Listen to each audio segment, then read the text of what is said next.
নমস্কার বন্ধুরা, Prius cooking ব্লগে আপনাদের সবাইকে স্বাগত জানাই। বন্ধুরা, আজকে আমি তালের একটি দারুণ স্বাদের রেসিপি আপনাদের সঙ্গে শেয়ার করব, যা বাচ্চা থেকে বড় সবার খুবই পছন্দের রেসিপি। তালের অনেকে অনেক রেসিপিই ট্রাই করেছেন, একবার এইভাবে এই রেসিপিটা ট্রাই করুন, খেতে দুর্দান্ত হয়। তালের রেসিপি বানানোর জন্য আমি একটা পাত্রের মধ্যে নিয়ে নিচ্ছি 2 বাটি আটা। আমি আজকে রেসিপিটা আটা দিয়ে বানাচ্ছি। আপনারা চাইলে ময়দা দিয়েও বানিয়ে নিতে পারেন, কিংবা শুধু আটা ময়দাও বানাতে পারেন। দিয়ে দিলাম স্বাদ মতো লবণ, আর দিয়ে দেব 2 টেবিল চামচ মিষ্টির জন্য চিনির গুঁড়ো। আপনারা চাইলে চিনিটা কম বেশি করতে পারেন বা স্কিপ করতে পারেন। আমি এখানে চিনির গুঁড়োটা 2 টেবিল চামচ দিয়েছি, যাতে একটু মিষ্টি মিষ্টি লাগে। শুকনো উপকরণগুলো ভালোভাবে মিক্স করে নিতে হবে। মিক্স করে নেওয়ার পর এবার তালের পাল্প দিয়ে দিতে হবে। আমি যেই বাটির মাপে 2 বাটি আটা দিয়েছি, সেই বাটির মাপে 1 বাটি তালের পাল্প নিয়েছি।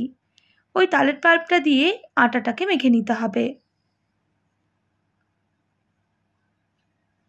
বন্ধুরা, আজকে আমি নরম নরম রুটি বানাচ্ছি। রুটি কিন্তু সবার খুবই পছন্দের রেসিপি। দেখুন, আমি মেখে নিয়েছি, অল্প একটু জল লাগবে, তাই আমি অল্প অল্প জল দিয়ে একটা শক্ত ডো তৈরি করে নেব। একসঙ্গে অনেকটা জল দিয়ে দিলে তাহলে জল জলে হয়ে যাবে, তাই অল্প জল দিয়ে এইরকম একটা শক্ত ডো তৈরি করে নিতে হবে। এরপর ডোটা আমি 2 থেকে 3 মিনিট সময় নিয়ে ঠিক এইভাবে মেখে নিতে হবে, তাহলে রুটিগুলো অনেকটাই নরম হবে।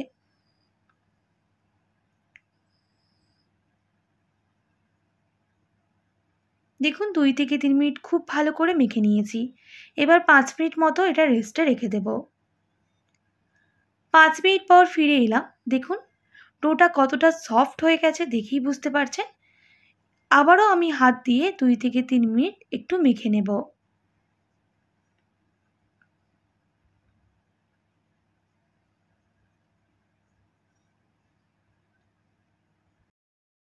যেহেতু তালের রুটি বানাবো, সেজন্য আমি হাতের মধ্যে একটু ময়দা মেখে নিলাম, কারণ অনেকটাই চিটচিটে হয় তার জন্য। এরপর ছোট ছোট ওই ডো থেকে লেচি কেটে নেব। দেখুন, ঠিক এই রকম সাইজ করে লেচিগুলো কেটে নিতে হবে।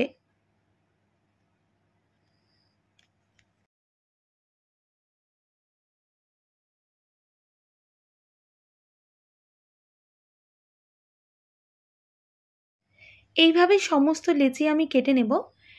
তার আগে আপনাদের দেখিয়ে দিই, ঠিক লেচিগুলো এইভাবে হাত দিয়ে পাকিয়ে নিতে হবে।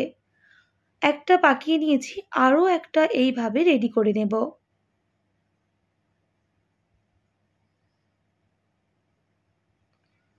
একইভাবে আমি সবগুলো রেডি করে নিচ্ছি। দেখুন, রেডি করে নিয়েছি। আর ঠিক এই রকম সাইজ রাখলে রুটিগুলো অনেকটাই ভালো হবে। এরপর একটা বেলনি কাঠ নিয়েছি, আর আমি রুটিগুলো বেলে নেব, তাই শুকনো ময়দা দিয়ে দিলাম।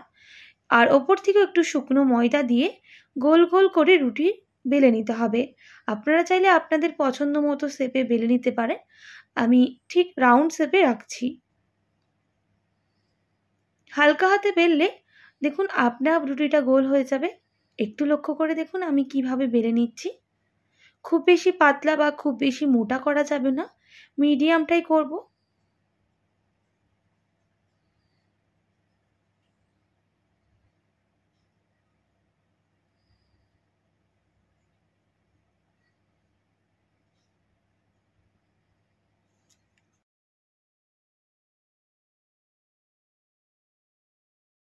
দেখুন, একটা রুটি আমি বেলে নিয়েছি। কতটা সহজ পদ্ধতিতে হয়ে যায়। আরও একটা বেলে আপনাদের দেখিয়ে দিচ্ছি। ঠিক এইভাবেই বেলে নিতে হবে।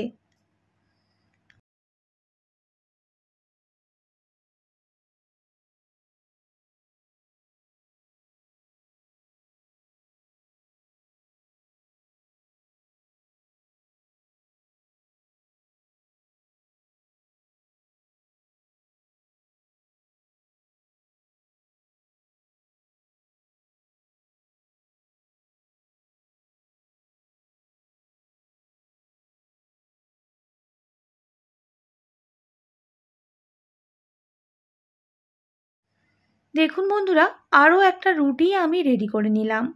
এইভাবে সমস্ত রুটি বেলে নেব। এরপর একটা লোহার তাওয়া বসিয়ে দিলাম। আপনারা যে কোনো তাওয়ায় করে নিতে পারেন, আমি লোহার তাওয়াটাই ব্যবহার করলাম। প্রথমে গরম করে নেব, এরপর রুটি আমি একটা দিয়ে দিচ্ছি। উল্টে পাল্টে রুটিটা 2 মিনিট মতো ভেজে নিতে হবে। যখন দেখবেন দুদিকটা একটু ভাজা হয়ে গেছে, আমি এর উপরে আরও একটা রুটি দিয়ে দেব। একইভাবে উল্টে পাল্টে আমি রুটিগুলোকে ভেজে নেব। দেখুন আমি 3টে রুটি ভেজে নিচ্ছি একসাথে। আপনাদের যদি অসুবিধা থাকে সেক্ষেত্রে একটা রুটিও ভাজতে পারে।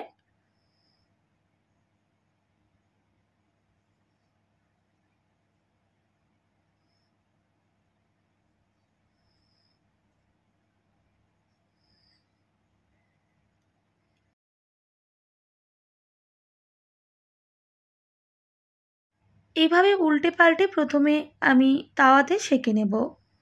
যখন দেখবেন একটু কালারটা চেঞ্জ হয়ে আসছে, দেখুন দেখেই বুঝতে পারছেন, সেই সময় আমি তাওয়াটা নিচে নামিয়ে দেব। এরপর রুটিগুলোকে সেঁকে নিতে হবে। দেখুন ঠিক এইভাবে রুটিগুলোকে আমি গ্যাসের মধ্যে সেঁকে নিচ্ছি। কত সুন্দরভাবে রুটিটা ফুলে যাচ্ছে দেখেই বুঝতে পারছেন।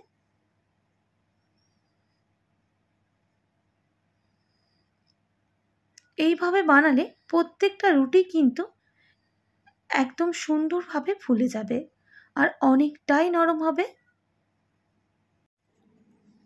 আরও একবার দেখিয়ে দিচ্ছি, ঠিক এইভাবে রুটিগুলোকে ভেজে নিতে হবে। খুব সহজেই কিন্তু একসাথে 3টে রুটি ভাজা যায়।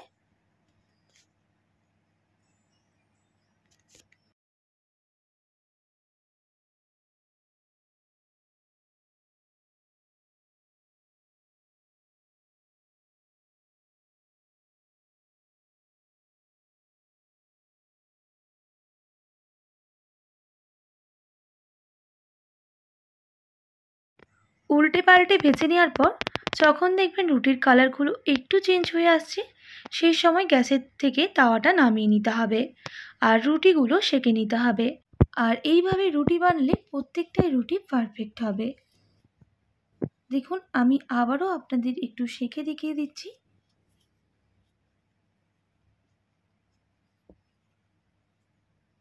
দেখুন প্রত্যেকটা রুটি কিন্তু বলের মতো ফুলে ডাবল হয়ে যাবে। দেখুন কতটা সুন্দরভাবে ফুলে যাচ্ছে।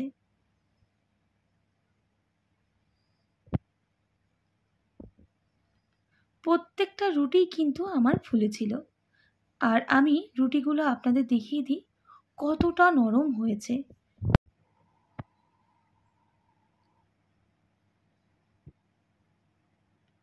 এইভাবে তালের রুটি একবার বানিয়ে দেখতে পারেন। গরম গরম খেতে বেশ ভালো লাগে। আপনারা আপনাদের বাড়িতে অবশ্যই ট্রাই করবেন আর কেমন লাগলো কমেন্ট করে জানাবেন। আশা করি আজকের রেসিপিটা আপনাদের ভালো লেগেছে। ভালো লেগে থাকলে অবশ্যই একটি like, comment, share and subscribe করে দেবেন। পাশে থাকা বেল আইকনটিও প্রেস করে দেবেন, তাহলে নিত্য নতুন রান্নার ভিডিওগুলি আপনাদের কাছে পৌঁছবে। আর যারা ফেসবুক থেকে দেখছেন অবশ্যই ফলো করে দেবেন। আজকের মতো এতটাই। আবার নতুন কোনো রেসিপি নিয়ে আপনাদের সঙ্গে দেখা হবে।